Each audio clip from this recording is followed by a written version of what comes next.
Good afternoon. This is All India Radio. I'm Tanvi Taneja, and with me is Abhishek Mukhopadhyay with the Midday News.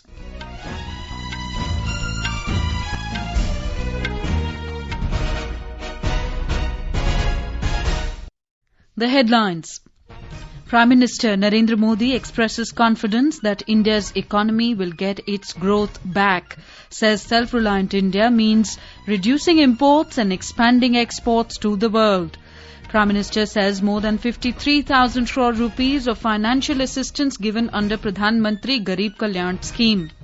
INS Jalashva reaches Tamil Nadu with over 700 Indians on board from Sri Lanka, 13 flights to bring home 2,000 Indians from Gulf countries under the Vande Bharat mission.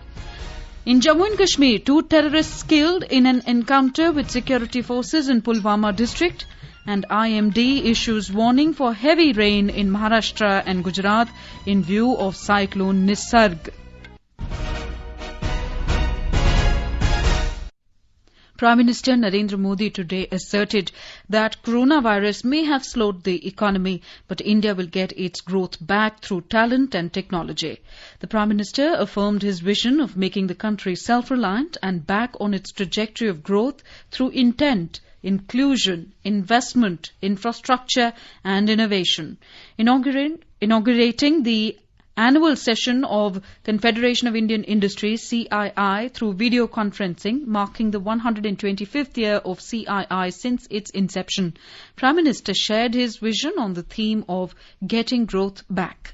आज भी हमें जहां एक तरफ इस virus से लड़ने के लिए सख्त कदम उठाने हैं, वहीं दूसरी तरफ इकोनॉमी का भी ध्यान रखना है। हमें एक तरफ देशवासियों का जीवन भी बचाना है, तो दूसरी तरफ देश की अर्थव्यवस्था को भी स्टेबलाइज करना है, स्पीड अप करना है। इस सिचुएशन में आपने गेटिंग ग्रोथ बैक इस बात को प्राथमिकता दी है और निश्चित तौर पर इसके लिए आप सभी भारतीय उद्योग जगत के लोग बधाई के पात्र हैं। बल्कि मैं तो गेटिंग ग्रोथ बैक से आगे बढ़कर ये भी कहूंगा कि yes we will definitely get our growth back. In his first major address to the industry members since first phase of nationwide unlock of greater economic activities, the Prime Minister reiterated government's commitment to save lives and also to stabilize the economy of the country. The Prime Minister said India has entered into first phase of nationwide unlock, opening up larger part of economic activities. He highlighted the importance of right measures and early imposition of lockdown, which helped government to build up the required infrastructure to handle the pandemic. The Prime Minister emphasized that getting economy back on track is government's one of the highest priority. He said under the Pradhan Mantri Garib Kalyan Yojana, 74 crore beneficiaries were given food grains and around 8 crore migrant workers also benefited from free ration. प्रधानमंत्री गरीब कल्याण योजना ने गरीबों को तुरंत लाभ देने में बहुत मदद की है। इस योजना के तहत करीब 74 करोड़ बेनिफिशियरीज उनके घर तक राशन पहुंचाया जा चुका है। प्रवासी श्रमिकों के लिए भी फ्री राशन पहुंचाया जा रहा है। इसके अलावा अभी तक गरीब परिवारों को 53,000 करोड़ रुपीस यानी 53,000 करोड़ रुपए से ज्यादा की फाइनेंशियल असिस्टेंस दी जा चुकी है। The Prime Minister asserted that the reforms announced by the government are not random decisions but systemic, well-planned, interconnected and futuristic in approach.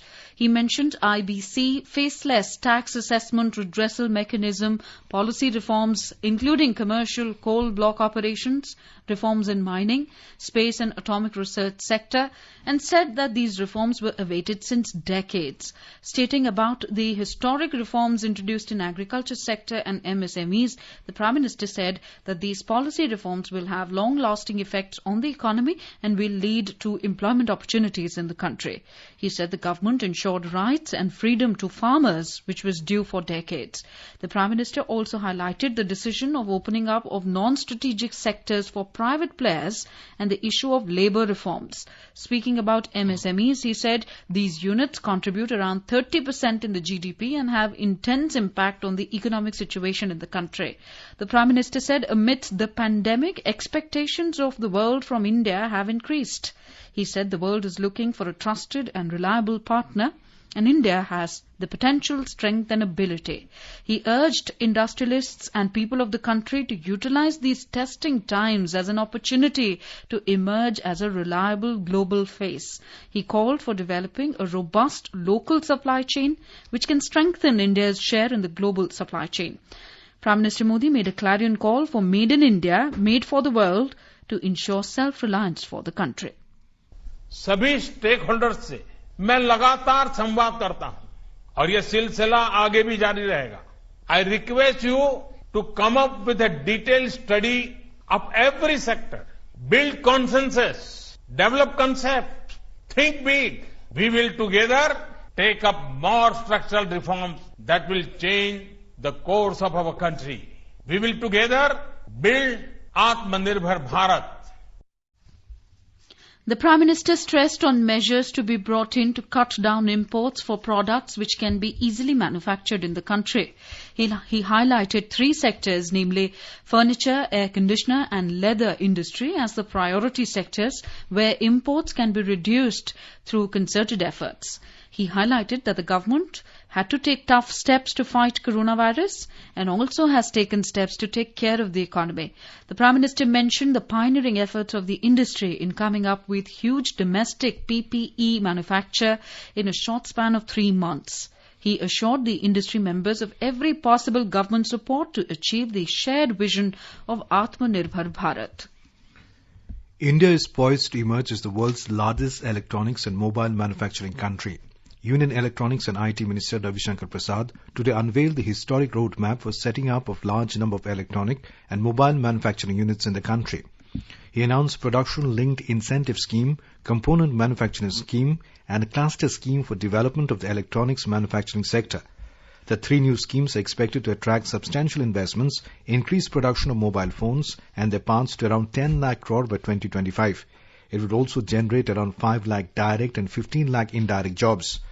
Underlining the objective of attaining self-reliance and meeting our Prime Minister Narendra Modi's clarion call of Made in India, Made for World, Mr. Prasad said the success in terms of electronics manufacturing in the country has been encouraging in the past 6 years.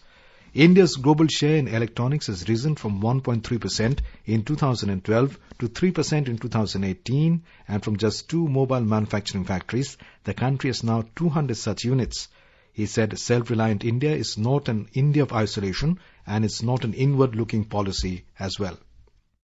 Component की manufacturing में हिंदुस्तान में शुरू हुई है. इसको और तेज करने की जरूरत, इसी दिशा में कार्यक्रम है. ये पूरा हमारा जो कार्यक्रम है ये भारत सापेक्ष है. आत्मनिर्भर भारत, भारत की प्रतिभा, भारत की क्षमता और भारत की योग्यता बढ़ाने का कार्यक्रम है. दुनिया की इकोनॉमी को मजबूत करने के दृष्टिकोण से ये समझना चाहिए. Union government has announced a number of measures so that migrants do not suffer due to the pandemic. To help them recover, a package of 1,01,500 crore has been allocated under Mahatma Gandhi National Rural Employment Guarantee Scheme. Daily wage under the scheme at the national level has been increased from 182 rupees to 202 rupees.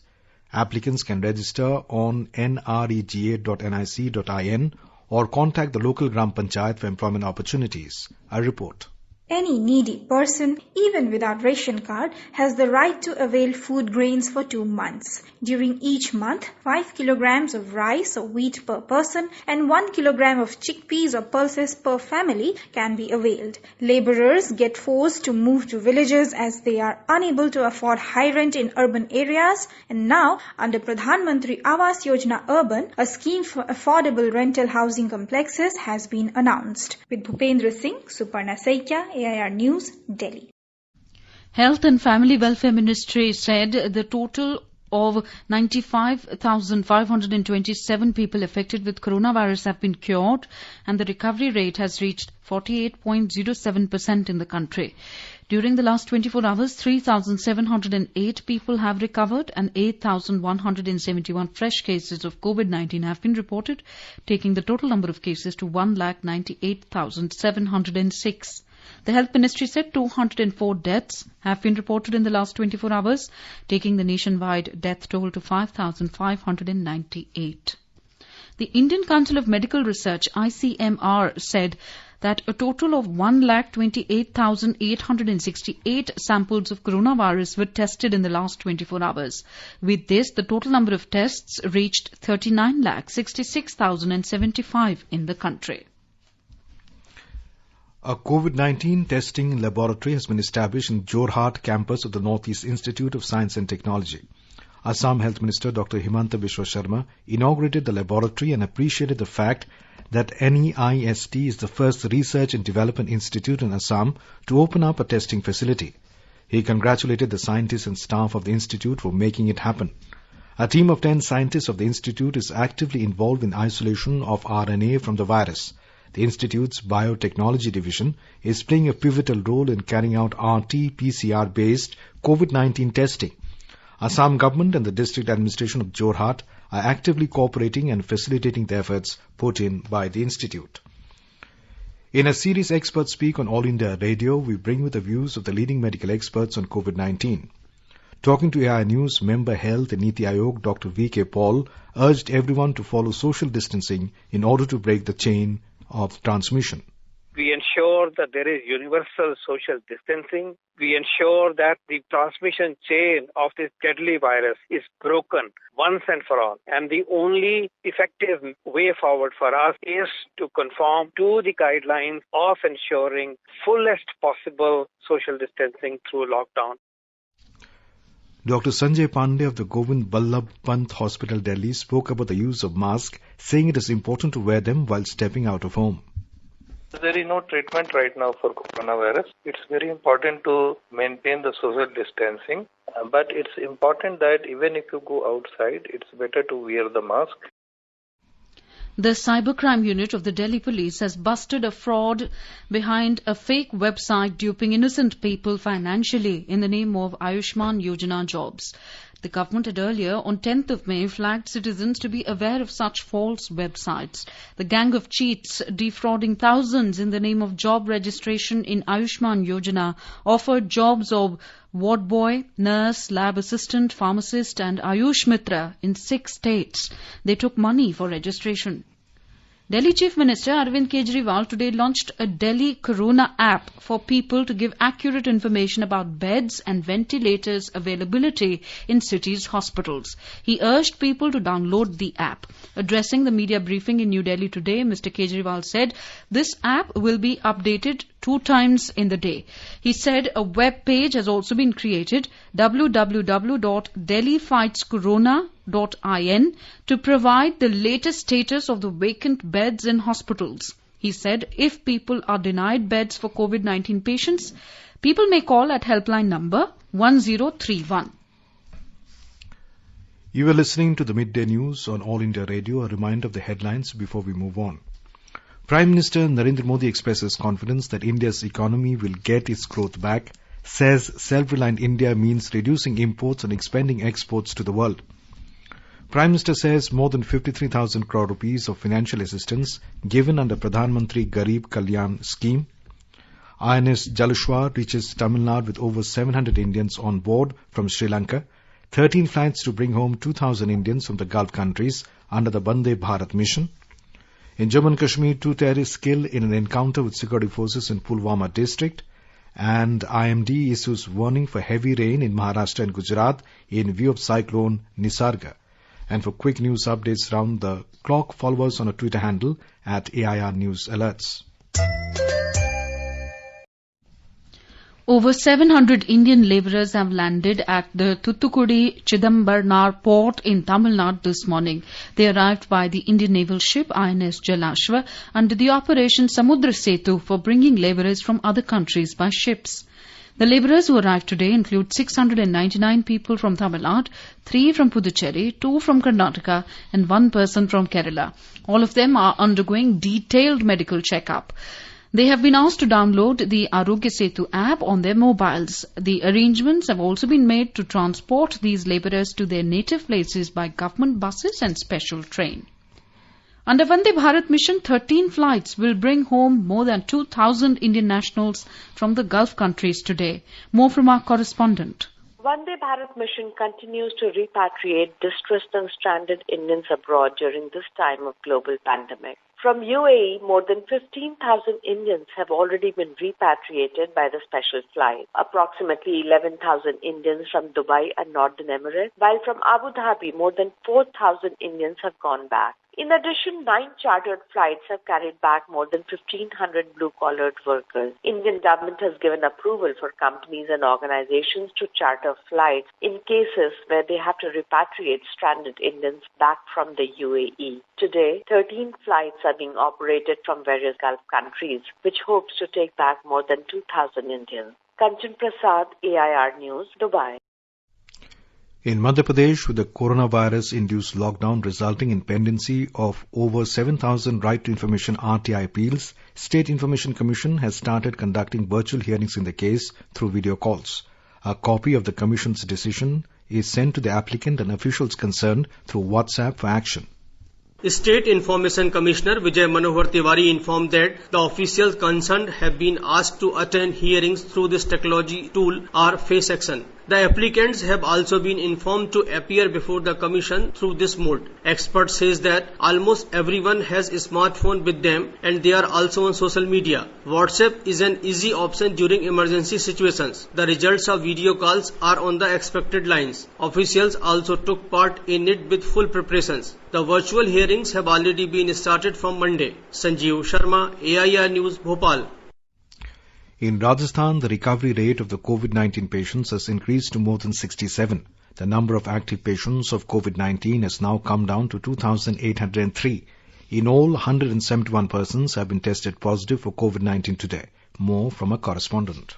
About 18,000 samples of COVID-19 are being tested every day in the state. More than 4,27,000 samples have been tested so far. Tourist places, museums, monuments have been opened for tourists today in the state, though tourist places have been opened for a limited time for 1 week. Meanwhile, under the Vande Bharat mission, 21 flights from different countries have been reached at Jaipur airport. So far, 2,894 migrants have arrived Jaipur through these flights. Jitendra Dwivedi, AIR News, Jaipur.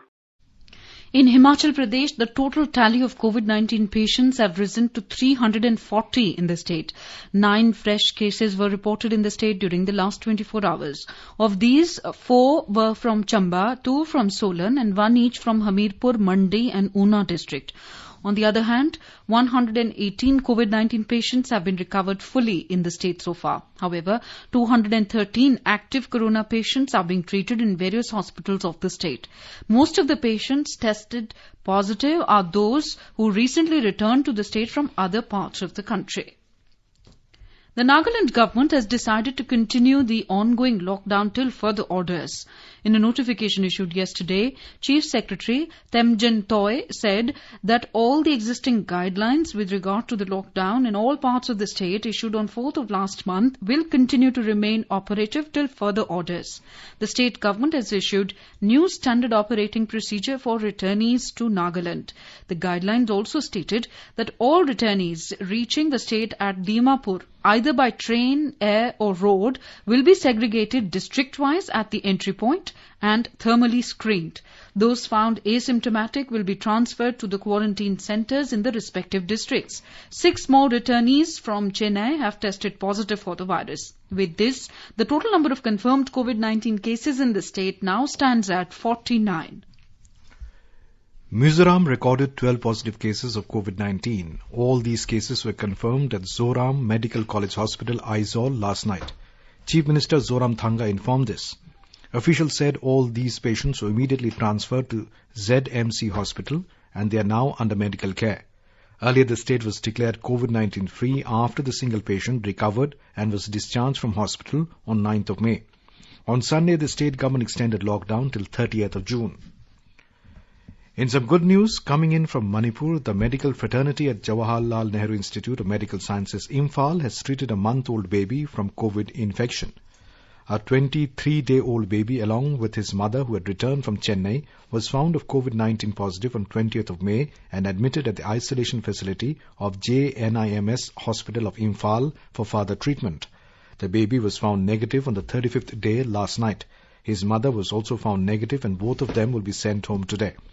Speaking exclusively to AIR News this morning, Director of JNIMS, Professor T.H. Bhimo said, treating a child for any kind of infection is very difficult. However, the medical team of JNIMS Hospital has treated the baby and people need not worry much about COVID-19. In the Union Territory, Ladakh, Leh District Deputy Commissioner Sachin Kumar has constituted a 3-member committee to inquire about the lapses in dealing with irregularities in handing over of a body of a deceased COVID-19 positive case, a serious lapse in the protocol in handling a COVID-19 suspect, and later irregularities in handling the deceased body has punctured all the precautions taken in containment of coronavirus in Leh District. Former Union Minister Funsug Namgyal tested positive for COVID-19 after his death yesterday. In Ladakh, more than 350 Manrega works have been started and almost 50% of the work has been completed, while the remaining are on the verge of completion. Shering Yangchen of Bodh Kharbu Kargil, while talking to AIR News, said that Manrega works has been the backbone for the poor families during these days of lockdown and are serving the family as a source of income. She thanked the government for coming out for saving the poor families in these tough days. In the Union Territory of Jammu and Kashmir, 2 terrorists were killed in a gunfight that broke out between terrorists and the security forces in Saimo area of Tral in Pulwama district this morning. Superintendent of Police Avantipora said that a joint team of the Army's 42 Rashtriya Rifles, Central Reserve Police Force and the Avantipora Police launched a cordon and search operation in the area after getting specific input about the presence of terrorists in the area. As the joint team of security forces approached towards the suspected spot, the hiding terrorists fired upon them, which was retaliated, triggering an encounter that resulted in the killing of 2 terrorists. Their identity has been ascertained. Arms and ammunition have also been recovered from the site of the encounter. Prime Minister Narendra Modi expressed his greetings to the people of Telangana on his Statehood Day. In a tweet, Prime Minister said people from Telangana are excelling in a wide range of sectors and the state is making valuable contributions to the growth trajectory of India. The Prime Minister also extended his greetings to the people of Andhra Pradesh. He said hard work and courage are synonymous with the culture of the land. Prime Minister commended the state's role in India's growth.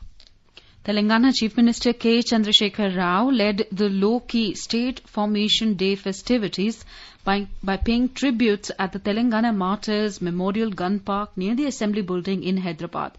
He laid a wreath in the memory of those who laid down their lives for the creation of a separate state. He was accompanied by State Chief Secretary Somesh Kumar, Director General of Police Mahinder Reddy, along with other senior officials, public representatives and leaders of the ruling party TRS in limited numbers. The depression over East Central Arabian Sea moved northwards with a speed of 11 kilometers per hour during the past 6 hours, intensified into a deep depression and lay centered at 5:30 a.m. over East Central Arabian Sea. Coast Guard ships and aircraft continue to advise and relay weather warning to fishermen and merchant vessels out at sea off the coast of Maharashtra, Goa and Gujarat. Besides weather cautioning, the Coast Guard ships are also engaged in shepherding the fishing boats to safety. More from our Mumbai correspondent. Cyclone Nisarga is very likely to intensify during next 12 hours, move nearly northwards during next 6 hours and recurve north-northeastwards thereafter. It is expected to cross North Konkan and adjoining South Gujarat coast between Harihareshwar and Daman during tomorrow afternoon. Alert has been sounded in Mumbai city and suburbs, Thane, Palghar, Raigad, Ratnagiri and Sindhudurg districts of the state. 10 teams of NDRF and 6 teams of SDRF have been reserved. A control room in Mantralaya in Mumbai will be functional for 24 hours and directions have been given to Army, Air Force, Navy and Indian Meteorological Department to coordinate with each other. Madhuri Pange, AIR News, Mumbai. The deep depression formed in the eastern Arabian Sea is moving northwards and is located at 670 kilometers from Surat at present. It is expected to hit the South Gujarat coast by tomorrow. Heavy downpour accompanied by gusty winds is expected in the coastal districts of South Gujarat in 2 days. State officials said all the precautionary measures are kept in place and more than 100 coastal villages of South Gujarat and Saurashtra have been kept on high alert while the evacuation process is also underway in some parts of the state. A report. Weather is mainly cloudy in South Gujarat and in Bhavnagar and Amreli since morning. Light showers were reported in Daman and parts of coastal districts of South Gujarat, including Valsad and Dang, today morning. People living in low-lying areas are being shifted to safer locations. Shelter homes have been set up in schools and colleges. Around 10 NDRF teams have been deployed in 7 coastal districts. Residents of coastal villages have been advised to remain indoors for the coming 2 days. Aparna Khun, AR News, Ahmedabad. Talking exclusively to All India Radio News, DG NDRF SN Pradhan briefed about the preparedness of the NDRF. उसके लिए तैयारियां हो चुकी हैं और state और centre मिलकर इसमें काम कर रही हैं। जहां तक एनडीआरएफ की टीमें हैं, लगभग 25 टीमें दोनों राज्य मिलाकर लगाई गई हैं और भी टीमों का आने का अंदेशा है अगर जरूरत पड़े तो, और उनको एयरलिफ्ट किया जा रहा है 5 टीमों को पंजाब से और कुछ टीमें स्टैंड बाय में रखी गई हैं आंध्र प्रदेश में। जरूरत पड़ने पर इनका भी इस्तेमाल किया जा सकता है और जो इवैक्यूएशन और अवेयरनेस का ड्राइव है वो शुरू हो चुका है और ये अंदाज लगाया जा रहा है कि रायगढ़ जिला के आसपास महाराष्ट्र में लैंडफॉल होगा, उसी के अनुकूल सभी कार्रवाइयां की जा रही हैं और उम्मीद है जान माल की कम से कम नुकसान के साथ हम लोग इस साइक्लोन को हैंडल कर लेंगे। Monsoon has intensified in Kerala. Widespread rain is reported across the state. More from a correspondent. As rain continues in Kerala, orange alert is being issued in Kozhikode district and yellow alert in 7 other districts of the state. Control rooms are opened in Kozhikode. Water level rises in major dams. As Met Department predicts heavy rain and storm on account of depression in Arabian Sea, fisher folks are warned from venturing into the sea. Amid COVID-19, as the new academic year began in Kerala in online platforms from yesterday, government to start small neighborhood study centers and to provide financial aid to children who cannot access online classes. Meanwhile, under Vande Bharat mission, 5 flights carrying nearly 800 stranded Indian nationals are arriving in Kerala today from Dubai, Abu Dhabi and Jeddah. Mayusha for AR News from Thiruvananthapuram. Now let us take a look at the weather for the day today. In the national capital Delhi, the minimum temperature will be 23 degrees Celsius. The maximum temperature in the city will be around 38 with generally cloudy sky with light rain or drizzle. Mumbai will also see a partly cloudy sky with moderate rain today. The minimum temperature will be 25 while maximum will be around 33. In the south, Chennai will also see a partly cloudy sky. Minimum temperature will be 29 and maximum is expected to be around 37. Kolkata will see a partly cloudy sky with 1 or 2 spells of rain or thunder showers. Minimum temperature in the metropolis will be 25 while maximum will be around 36. On to north, in the Union Territory of Jammu and Kashmir, the minimum temperature will be 21 in Jammu while maximum will be around 35. The city will see a mainly clear sky becoming partly cloudy towards afternoon or evening. In Srinagar, the minimum temperature will be 11 while maximum will be around 25. The city will see a partly cloudy sky with possibility of rain, thunderstorm or dust storm. In Gilgit, minimum temperature will be 16 while maximum is expected to be around 27. The region will see thunderstorm with rain. In Muzaffarabad also, there will be partly cloudy sky with possibility of rain, thunderstorm or dust storm. It will see a minimum temperature of 15 while maximum temperature will be around 29. In Assam, 20 deaths were reported in different parts of the Barak Valley this morning due to landslides. District disaster management authorities rushed to the spots for rescue soon after information. Major landslide killed 7 people in Hailakandi. Loss of lives of cattle and injury to several persons was also reported. District authorities are taking stock of the situation. National Jal Jeevan Mission, Ministry of Jal Shakti, has approved the annual action plan of Arunachal Pradesh to achieve 100% household tap connections in the state. The state proposed to provide 100% tap connections to all the households by March 2023. And now, before we end, the headlines once again. Prime Minister Narendra Modi expresses confidence that India's economy will get its growth back. says self-reliant India means reducing imports and expanding exports to the world. Prime Minister says more than 53,000 crore rupees of financial assistance given under Pradhan Mantri Garib Kalyan scheme. INS Jalashwa reaches Tamil Nadu with over 700 Indians on board from Sri Lanka. 13 flights to bring home 2,000 Indians from Gulf countries under the Vande Bharat mission. In Jammu and Kashmir, 2 terrorists killed in an encounter with security forces in Pulwama district, and IMD issues warning for heavy rain in Maharashtra and Gujarat in view of cyclone Nisarg. And with that, we end the midday news.